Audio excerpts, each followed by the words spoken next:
Hello friends, நான் இன்றைக்கி ஒரு 3 வெரைட்டி ஆஃப் இட்லி பொடி தாங்க உங்களுக்கு காட்ட போகிறேன். Easy to make. வாங்க பார்க்கலாம். ஃபஸ்ட்டு வந்து உடச்சக்கல்ல இட்லி பொடி தாங்க. இது இட்லிக்குன்னே கிடையாது, ஆக்சுவலி நம்ம எல்லாத்துக்குமே யூஸ் பண்ணலாம்.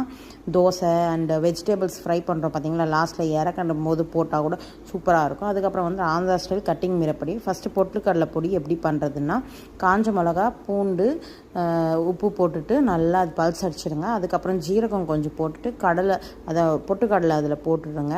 போட்டுட்டு அதுவும் நல்லா பவுட்ரு மாதிரி பண்ணிக்கோங்க. நான் வந்து ஸ்மூத்தாக தான் பண்ணியிருக்கேன். அதுக்கப்புறம் கட்டிங் மிரப்படி எப்படி அடிக்கிறதுன்னா, பூண்டு, ஜீரகம், உப்பு போட்டுட்டு அது ஒரு பல்ஸ் அடிச்சுட்டு, அதுக்கப்புறம் இந்த மிளகாத்தூள், வீட்டில் இருக்கிற மிளகாத்தூள் தாங்க, அது போட்டுட்டு அதுவும் பல்ஸ் அடிச்சிடுங்க. அதுக்கப்புறம் வந்து நம்ம ஆஸ் யூஷுவல் இட்லி பொடி தாங்க.